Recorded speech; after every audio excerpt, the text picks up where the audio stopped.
The exact moment my father realized I had him dead to rights was burned into my brain like a scar. He was standing under this cheap gold spotlight at the Dayton Chamber Bank, smiling into a microphone, one hand on my brother Kyle's shoulder like he was crowning it. Behind them was a giant projector screen with our big white letters, Harper Plumbing Supply, 3 generation, trust, community, legacy. Then the next slide came, dying mother's signature, then another, then debt statement. The whole room went dead quiet. My father actually stopped for a second. Kyle looked at, then at this, and I just calm as hell. But to understand, I need to go back to the beginning. I grew up in a small town outside Dayton, Ohio, in one of those families that looked better from the outside than it actually felt on the inside. My father, Frank Harper, owned a plumbing supply business that had been in our family since my grandfather started it in the 70s. It wasn't glamorous. We sold pipe fitting, water heaters, valves, sump pump, all that boring stuff nobody cares about until their basement. But in our town, my dad was kind of a big deal. He shook hands at church, he donated to the fire department pancake breakfast every year, and made sure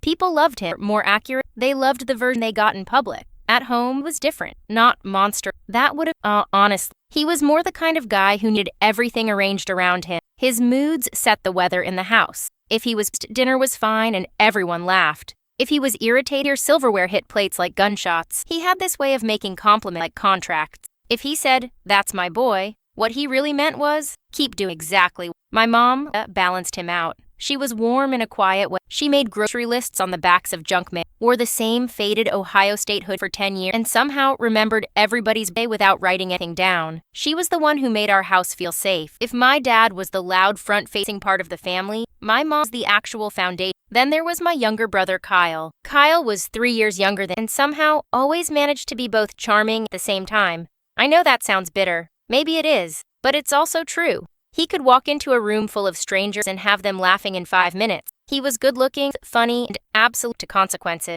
In high school, he talked into deadline extension. In college, he dropped classes and blamed bad advisors. In his 20s, he bounced between jobs like the was lava, sales for 6 months, real estate, personal training. There was always some reason it wasn't him. And my dad ate that up. Looking back, I should have seen the whole thing coming. I was the dependable, the son you called when the warehouse leaked at 10 p.m. in February. Kyle was the exciting one, the one my father introduced with a grin, like he was still waiting for everyone else to discover the genius he swore was hiding in there somewhere.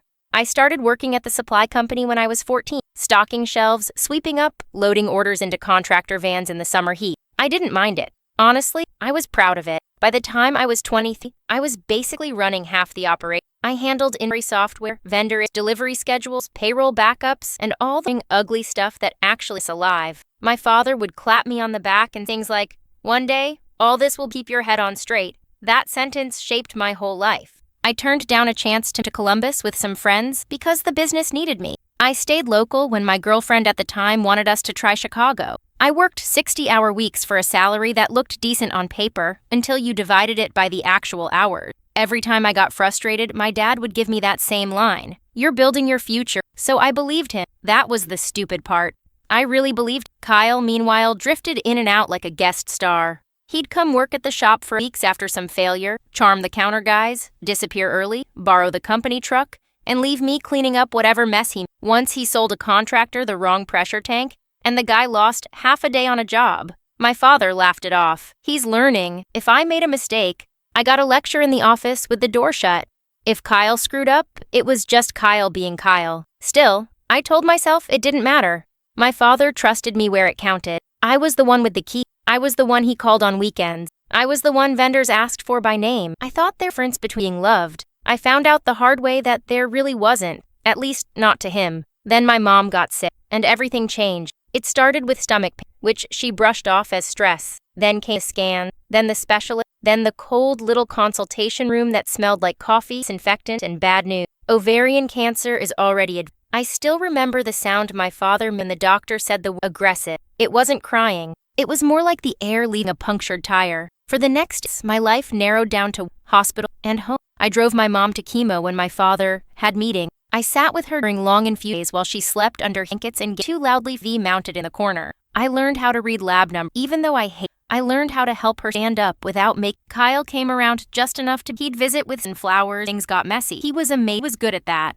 My father was during that whole time, one minute self-absorbed the next. He cried at church, then snapped at my mom for forgetting where to bill. He told everyone he was holding the family together, even as I was the one sleeping on a recliner at the hospital 3 nights a week. I didn't keep score back then because I thought we were all just drowning in different. That was my mistake. I kept giving grace to were already calculated. One night, about 6 weeks before my mom died, she asked me to help her find a folder in the hall closet. It had insurance papers, property tax records, and a bunch of old documents in it. She was really tired, but she kept flipping, was trying to remember something. She said, "Your father's been handling more of this now, but I always meant to sit down with make everything." I told her not to worry about paper. I said we had time.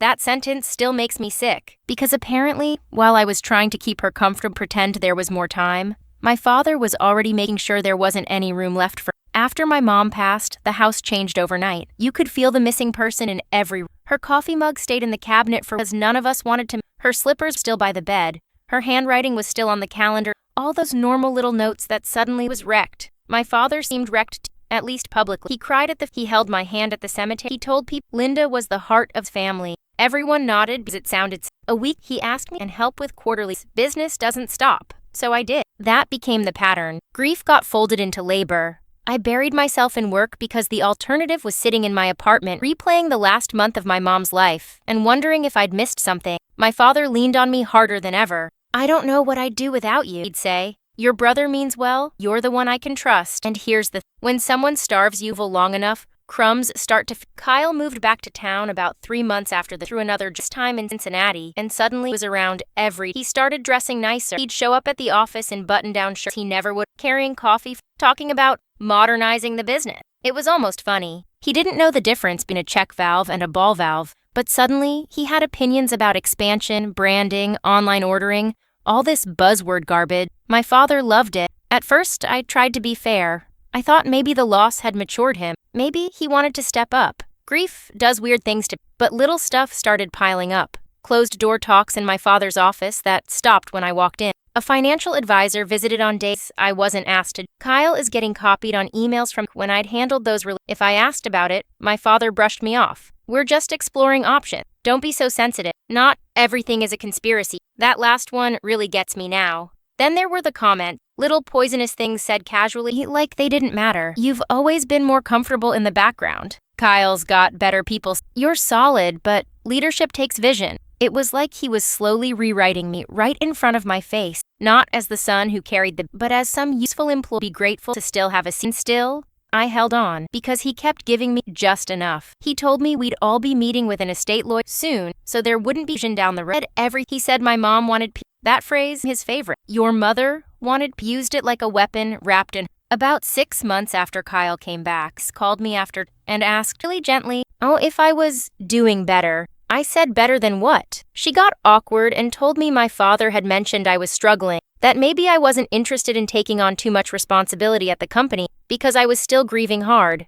I remember standing in the supply aisle holding a box of copper things so tight the cardboard bent. I said, "I never said that." She went quiet, then said, "Oh, honey." That was the first moment I felt I wish I could say I confronted him right then. I didn't. I asked him that night, straight up, if he'd been telling people I was unstable. He sighed like I was exhausting him and said, "People worry about you. I was trying to protect you from pressure. Protect me." God.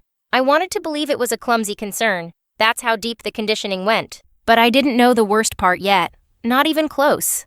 About a month later, my father told me to keep Thursday evening free because the family needed to sit down and go over some paperwork. He said it like it was routine. I figured maybe this was finally the estate meeting he'd mentioned. Maybe we'd talk ownership transition, life insurance, the house, all the stuff grown adults are supposed to handle without acting like children. I actually felt relieved. I thought, okay, good. We're finally putting this in the open. I showed up at a lawyer's office in a strip plaza in Interstate. Real glamorous. Gray carpet, fake ficus, stale air, bowl of peppermints on the receptionist's desk. Kyle was already there and too comfortable. My father was beside him with a leather fur in front of him. There was one empty chair across from, and the second I saw that setup, my stomach dropped. The lawyer, a man named Richard Bell, shook my hand and said, "Thanks for coming, Eth." That careful voice peeps when they're about to ruin your life. We sat down. My father, his throat, and folded he was about to lead a prayer. Then he started talking about the legacy, preserving family harmony, all that polished crap. He said after a lot of thought and after considering everyone's strengths, he had decided Kyle would have Harper Plumbing Supply.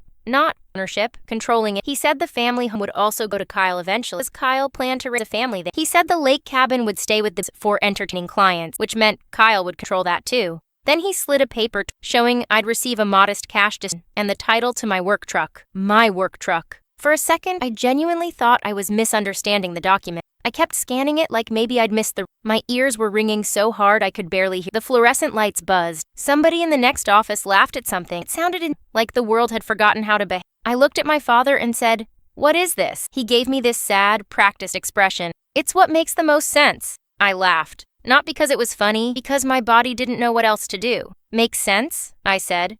"I've been running your business for 10 years. You've been working in the business," he corrected me. Like that distinction was normal and not a knife. Kyle shifted in his seat and said, "Don't make this into a whole thing, man." That was when I really looked at him, and he wouldn't meet my eyes. I asked if my mom knew about this. I asked if she had really me getting basically a truck and a pat on the head after giving my entire adult life to that company. My father's jaw tightened. He said, "Your mother wanted what was best for both of you." I said, "That's not an answer." The lawyer jumped in with a smooth line about how these gens had been documented. Then he pulled out a letter, supposedly from my mother. It talked about keeping the company unified and avoiding conflict. It said I was steady and independent, and that Kyle needed more support and opportunity. The language didn't sound like hers. Not exactly. It had these stiff phrases she never used, but the signature at the bottom looked like her, and that broke me for a second, because if that letter was real, then my mother had known. She had looked at me caring for her, covering shifts, doing the hard, ugly work, and still decided I was the one who deserved less. My chest went cold. I honestly thought I might throw up right there on the lawyer's carpet. I asked for a copy. My father said I could have one, really generous. Then he hit me with the part that turned the whole thing from betrayal into humiliation. He said he still wanted me at the company. He thought I'd be an important operational asset under Kyle's leadership. Those were his words. Operational asset. Like I was some forklift he didn't want to replace yet. I stood up so fast, my chair scraped hard enough that the receptionist looked in. I said, "You want me to work for him? After this?" My father's face changed. Not sad anymore. Annoyed. "Don't be emotional." That sentence is what kept me going later when I got tired, when I wanted to quit, when I wondered if I was becoming the he'd already paid me as. I left the office shaking so badly, I had to sit in my truck for 20 minutes before I could drive. I remember the steering wheel felt slick under my palms. My throat hurt. I kept replaying every promise he'd ever made and watching them turn to smoke. There's a specific kind of pain when someone doesn't just hurt you, but rewrites the whole history of your life while they do. That's what it felt like. Like I hadn't just lost money or property. I'd been erased. And then my phone buzzed. It was a text from my cousin Matt. "Heard about the ownership thing. Sorry, it worked out this way. Uncle Frank said you didn't want the pressure anyway." I stared at that message until the screen. That was the moment everything snapped into the whispers to Aunt Denise. The news told about me before I even knew I would. My father hadn't just decided to cut me out. He'd been building the justification brick by brick, making sure everyone thought I either couldn't handle it or didn't want it. He wasn't protecting himself from backlash. He was burying me alive under his version of events. I drove straight to my apartment, sat on the edge of my bed, still in my work boot, and read the copied letter again. Then again. Then I stared at my mother's signature until my eyes blurred. Something about it felt off. Not fake exactly. Familiar, but wrong. Like a song played slightly out of tune. I'll get back to that in a minute, because what I did next was the first smart thing I'd done in months. The next morning, instead of storming into the office, screaming like Kyle probably expected, I called a probate attorney a friend had recommended. Her name was Hannah Price. She had this brutal, no-nonsense way of talking that made me trust her.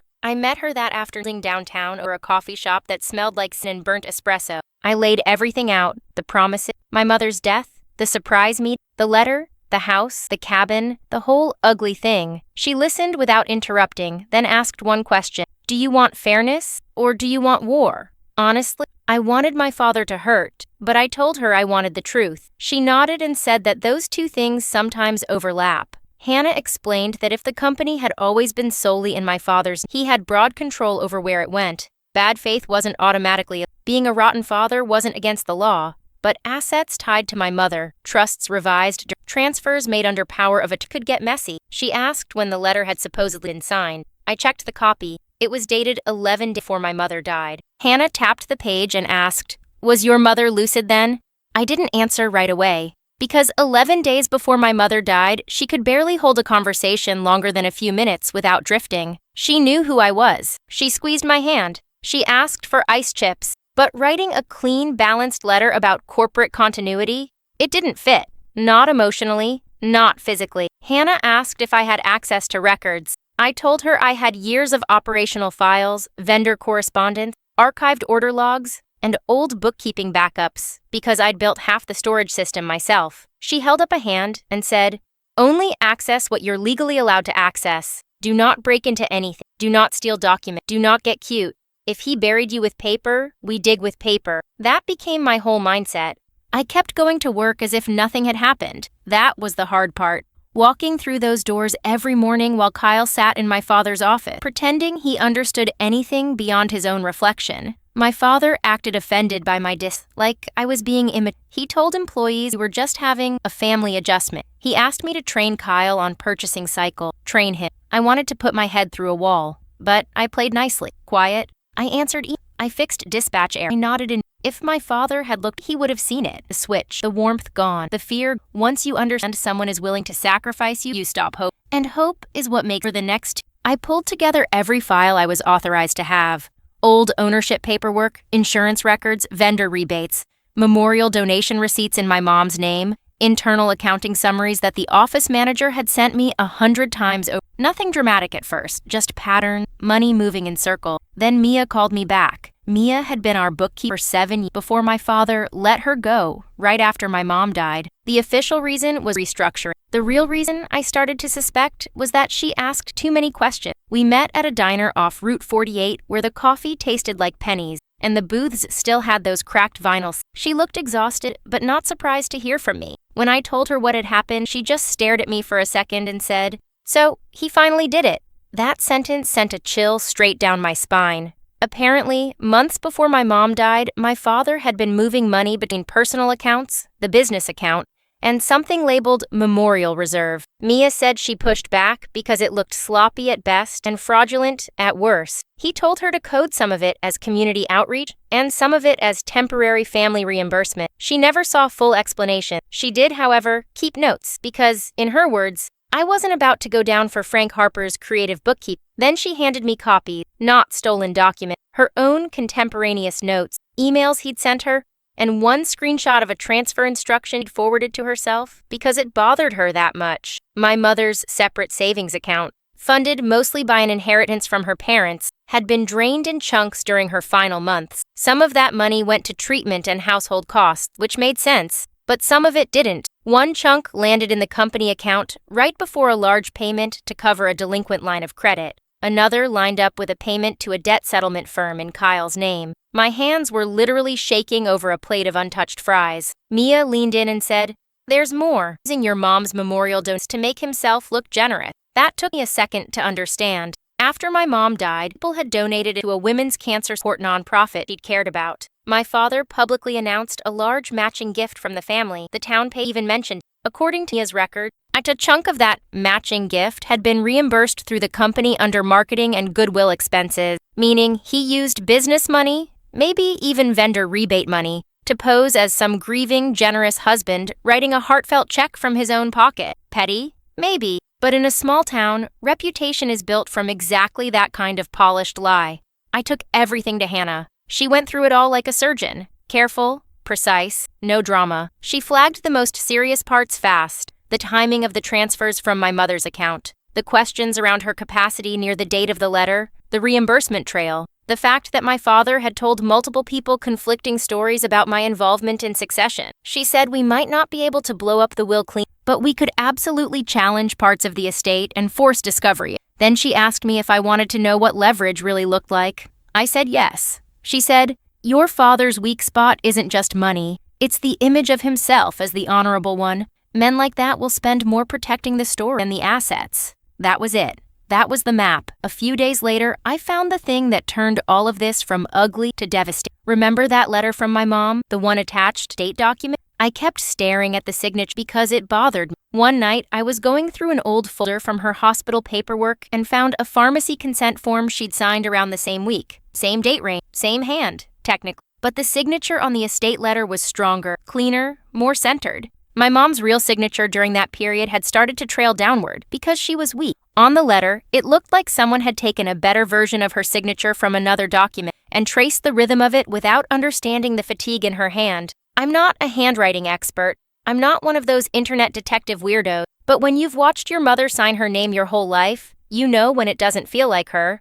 Hannah didn't rely on my gut, thankfully. She sent copies to a forensic document examiner she'd worked with. We didn't get some dramatic T-style instant answer, but we got enough. The examiner said there were significant indicators the signature on the letter was not naturally executed under the same physicals as the known signatures from that time period. It wasn't a criminal conviction in a folder, but it was bad, real bad. And honestly, at that point, my anger changed shape. Before that, I thought my father had just chosen Kyle over brutal, humiliating, selfish, sure, but still within the ugly range of family betrayal. Once I realized he may have used my dying mother's name to justify it, something in me went cold. Not loud, not wild, just cold. The kind of that scares because it means you're done bargaining. That was when I stopped trying to win him back. I started planning how to take he actually loved, his reputation. Now, before anybody gets cute, I didn't plan to lie about him. I didn't need was ugly. I just needed the right people. In a way, he couldn't spin fast enough. The opening came from his own ego.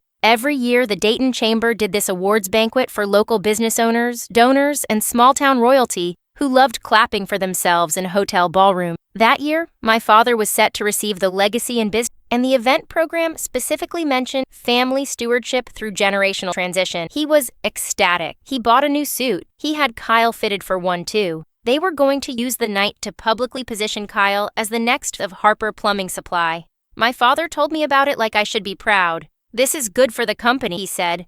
"Don't make the personal interfere with the practical." That line made me laugh in his face. Instead, I said, "Sure."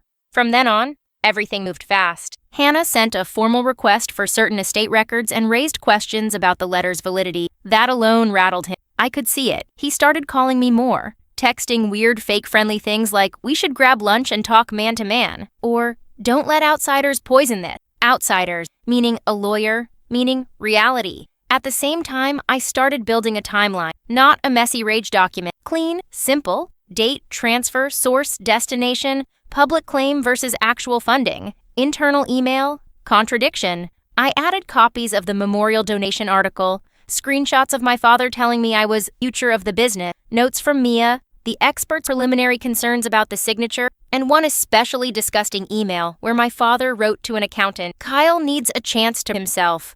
Ethan will keep the machinery running regardless." Machinery. That was the machinery. I also documented the smear campaign, texts from relatives repeating what my father told them, an email from a vendor congratulating Kyle and thanking her for stepping back, notes from Aunt Denise. Alone, they looked petty. Together, they showed the story that he wasn't but just responsibly bypassing her son. Here's the thing people realize about revenge. The satisfying part isn't fury is hot and stupid. The satisfying part is when the picture starts coming together so clear that the person who hurt you has nowhere left to hide. Still, it wasn't easy. I had close calls. One after, Kyle saw me reimbursement record and asked what I was doing. I shrugged and said, "Vendor cleanup." He looked suspicious for a second, then went back to pretending to understand cash flow. Another time, my father asked for my laptop to make sure we're aligned on data migration. That was not normal. I'd already backed up everything that I was allowed to keep, moved anything personal, so I handed it over. He clearly thought he was catching me doing something. All he found was spreadsheets and the wallpaper photo of my dog. Then there was the emotional stuff. That was harder. About 10 days before the banquet, my father came to my apartment unannounced. He hadn't done that in years. He stood in the hallway holding 2 coffees, like he was some sitcom dad trying to mend fences. I almost didn't let him in, but curiosity got me. He sat at my kitchen table and gave me this long speech about family, forgiveness, and how life isn't always fair. He said Kyle needed more because Kyle had less natural stability. He said I was stronger, more disciplined, better equipped to build on my own. He actually tried to frame screwing me over as a compliment. Then he said the line that still makes my blood boil. He said, "Your mother always worried you'd turn bitter." Not angry, bitter. Like my pain was a personality flaw, she predicted. I stared at him and said, Did she say that before or after you forged her name? He froze. Just a tiny glitch, but I saw it. Then he got icy. Asked what kind of accusation that was. Asked if I'd lost my mind. There it was. The old playbook. Deny. Reframe me as unstable. Stood up. Legal fights only enrich it. And said if I kept going down this road, I would force a public rupture that could never be repaired. And I said, you already did that. He left without touching the second coffee. After that, I knew I had him scared.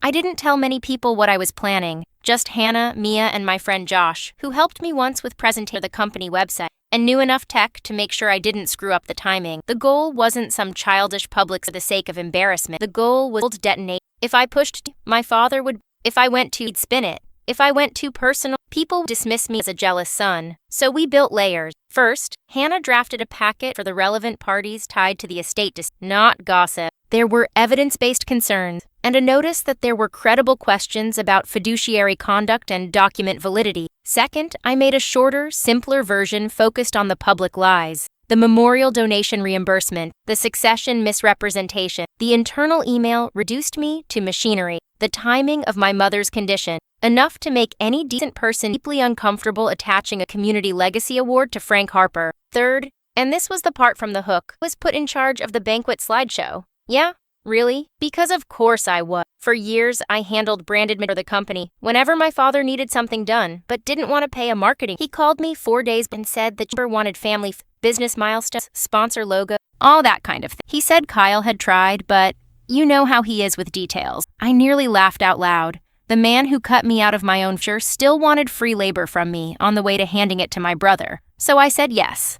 I made the normal slideshow first, childhood photos, Grandpa in front of the original storefront, my parents at the ribbon cutting for the warehouse, me in steel-toe boots. Kyle is in a polo shirt, pretending to hold a clipboard, all the fame stuff. Then Josh helped me in that wouldn't trigger till after my father's slide about integrity and family value. Was it risky? Absolutely. If anyone checked, but nobody, would they? I was the reliable, the guy who handled details without making noise. The day of the banquet felt unreal. I worked a half day at the office, listening to Kyle brag on the phone about networking and our growth strategy. My father floated around like a man already living inside his own tribute. At one point, he told a vendor, with me standing right there, I'm lucky both my boys are involved in the transition. I almost admired the nerve. Almost. That afternoon, Hannah sent the formal packet, the estate attorney, the chamber board liaison, and a few other carefully chosen recipients. Mia sent her affidavit-style statement to the nonprofit tied to my mother's memorial. I personally scheduled emails to a handful of relatives, 2 major vendors,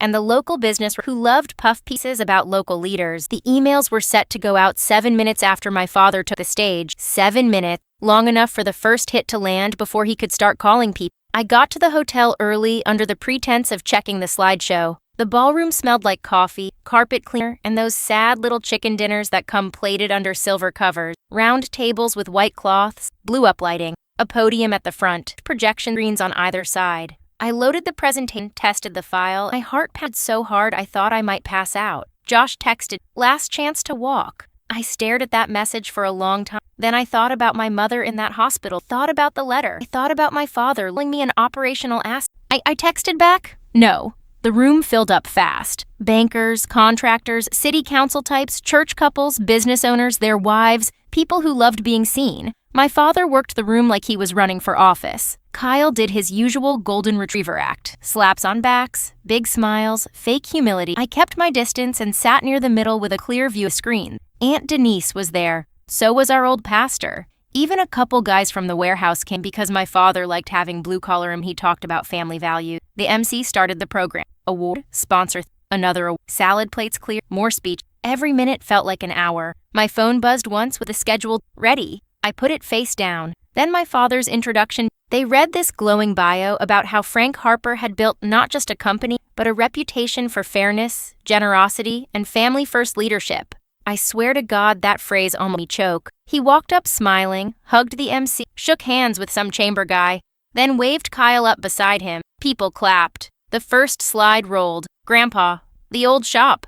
My mom is smiling at a company picnic. Applause. Warm laughter. Exactly what he wanted. Then my father started talking. He said, in business, as in life, your name is only as good as your word. That was the cue. The next slide came up, and the room shifted. You could feel it physically. First was the image of my mom's signature from the estate letter, next to a weaker real signature from a medical form signed around the same time. Under it, just one sentence, signed 11 days before death while under heavy medication. My father stopped mid-sentence. The next slide hit before he could recover. A bank transfer from my mother's inheritance account to a company account, then another. Then a payment was linked to Kyle's debt settlement. Then a screenshot of the memorial donation article beside reimbursement lines coded through. Beneath it, public generosity. Private reimbursement started loudly. Looked back at then I'll never forget that expression. It wasn't just childish grief that finally followed him. Then the slide with my father's own words in black and white. Kyle had the chance to himself. Ethan will keep the machinery running regardless. Somebody near the front said, Jesus Christ. I stood up. Not dramatically, not yelling. I just stood and said, clearly enough for the room to hear, before anyone gives my father an award for integrity, they should know he cut me out of the business I've run for, used my dying mother's name to justify it, and told this town I didn't want responsibility. That isn't family stewardship. That's fraud with a smile. My father lunged for the microphone and barked, "This is a lie." But his voice cracked on the word lie. And right then, like the universe itself had decided timing mattered, phones started buzzing around the room. Mine too. The scheduled emails had gone out. I saw people checking. The chamber liaison at table looked pale. The local reporter actually stood up and walked to the front with her phone in hand. Aunt Denise covered her mouth. One of the nonprofit board women turned to stare at my father as she'd never seen him before. He tried to power through it, said this was a private family matter, said I was grieving. The said documents were being taken out of context. That was his first instinct, of course, make me sound unstable. But it didn't work because the evidence was concrete and because he was visibly rattled. Doesn't crack from a single accusation. It cracks when the person who's always in control suddenly looks exactly like what you're accusing. Kyle grabbed the remote and tried to click the slides, but Josh had locked this for another minute. 3 ugly facts are just long enough to my mom's name, the transfers, the email, the dates, the hypocrisy, the whole polished myth peeled back in front of 200 people. Then the reporter asked, Mr. Harper, did you use memorial funds reimbursed through company accounts while publicly representing them as personal family donations? Absolute silence. My father said, this is not the time. And that was basically the end of him. Security didn't drag anyone out, or anything dramatic like that. This wasn't a bar fight. It was worse. It was social death, and conversations stopped when he approached. Handshakes vanished. The chamber president took back the plaque before it even made it off the stage. The MC started babbling about a technical. Kyle hissed at me, "You psychotic piece of shit," which, coming from him, honestly felt like applause. I left before the full chaos finished blooming, not because I was afraid, because I didn't need to watch every second. The job was done. On my way out, Aunt Denise grabbed my arm and whispered, "Is it true?" I looked at her and said, "Every word." She let go like my sleeve had burned her. In the parking lot, my phone started exploding. Calls from my father, Kyle, unknown numbers, texts from relatives, vendors, employees. I ignored all of it and sat in my truck with both hands on, staring at the hotel entrance spilled out in clumps, talking fast, looking at phone, looking back, and it hit me, not as joy exactly, but as this. For months, I'd been trapped in reality. In that parking lot, I felt the fallout started before I got home. One of our biggest contractors emailed, asking whether company funds had been misrepresented and whether leadership was changing. Another vendor paused a credit extension pending clarification. The nonprofit issued a statement the next morning saying it was reviewing all memorial-related contributions associated with the Harper family. The chamber quietly removed my father's profile from the event page before breakfast. By noon, the local reporter had published a piece that didn't of crimes outright, but laid out the controversy clean. Estate questioned signature, memorial fund reimbursement, succession conflict. A town our size. That was gasoline. My father called me 23 times that night. When I finally answered, he didn't start with he started with disbelief. That honestly surprised me. He said, "How could you do this to your own family?" I almost laughed, not because it was funny, but because the hypocrisy was so thick I could taste it. I said, "You mean the family you told everyone I abandoned?" He switched to rage right after that.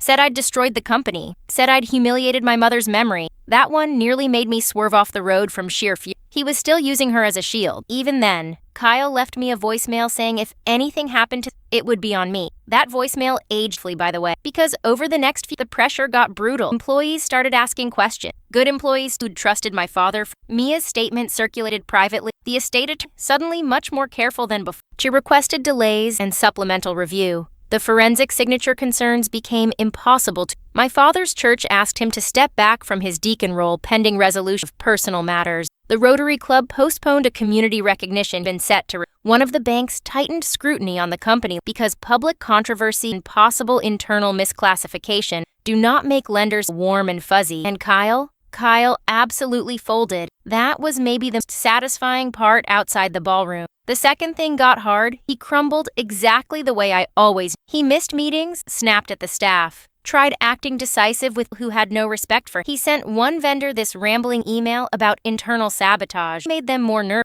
The man had been handed everything, and within 2 weeks, everyone could see he had no idea how to hold it. My father tried damage control with the family first. He called relatives, told them I was extorting him, told them lawyers had twisted, told them I was punishing because I was jealous. Some believed him for a while, some wanted to, but the problem with a lie is that it needs oxygen, and every day brought another piece of evidence that made it harder to. Aunt Denise eventually called me crying. She said my father had told them my mother personally insisted on protecting Kyle because Kyle was vulnerable. Denise asked if I really thought Frank forged the letter. I said I thought a man capable of giving money out of his dying wife's account and lying about his son's character a lot. She didn't defend him after that, just cried harder. Then came the legal pressure. Hannah filed to formally contest the questionable letter and requested a deeper accounting of asset transfers tied to my mother's separate funds.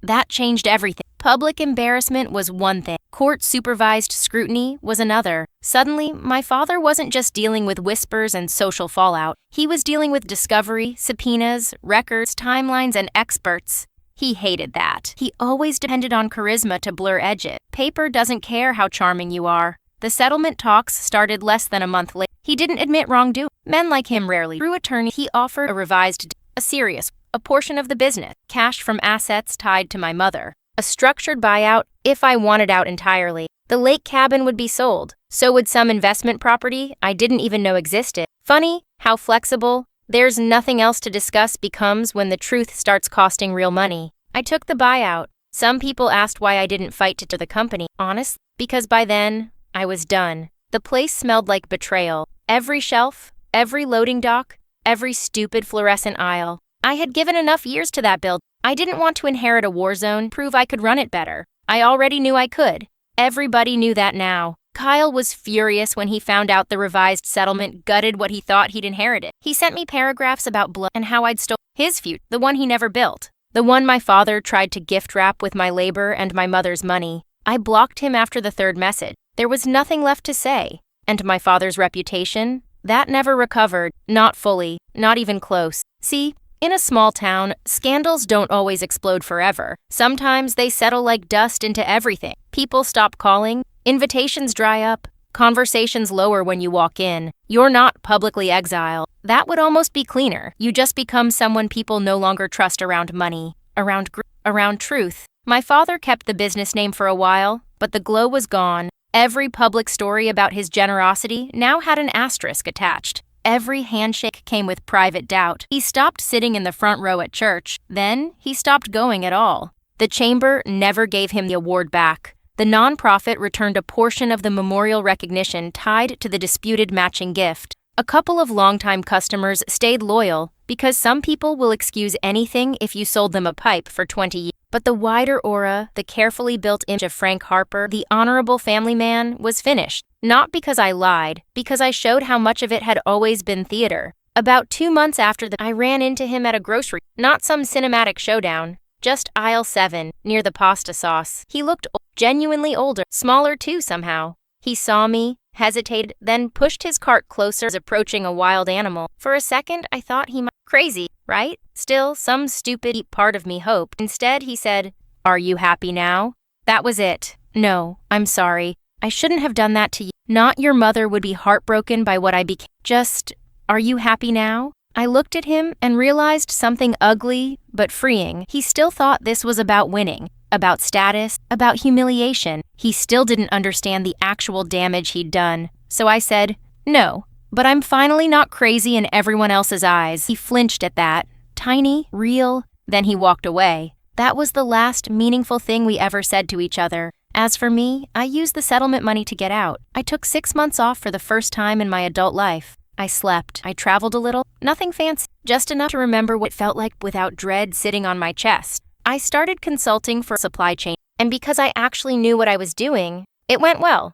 Better than well, honestly. Funny how much easier life gets when you're no longer carrying dead weight disguised as family duty. Do I feel guilty? That's the question everybody secretly wants answered. Did I go too far? Did I destroy the man over? Did I humiliate my own father because I couldn't take? No, not really. There were moments, sure. Little sharp ones. Seeing old family and remembering that there had been hearing my mom's favorite song and feeling like a line we never crossed. Those hurt, but guilt. Not the kind my father wanted me. Not the obedient kind that says, stay quiet, swallow it while someone writes you out of your own life. Here's the thing. He didn't just give everything to Kyle. If that was all maybe I would have hated him, moved on. What he did was worse. He used my loyalty. He used my grief. He used my mother's name. He lied to the people around us so he could come out looking noble while I looked broken. And when I confronted him, he told me not to. So no, I don't lose sleep over his reputation. He did that himself. I just turned the lights on. And if there's any moral, I guess it's that be dependable and doesn't protect you betrayal. Sometimes person, no matter how unfair it gets. The second one starts confusing your entitlement, the clock is already ticking. So tell me honestly, what would you have done in my place? Would you have taken the settlement quietly? Or would you have done exactly what I did and burned the lie down in public?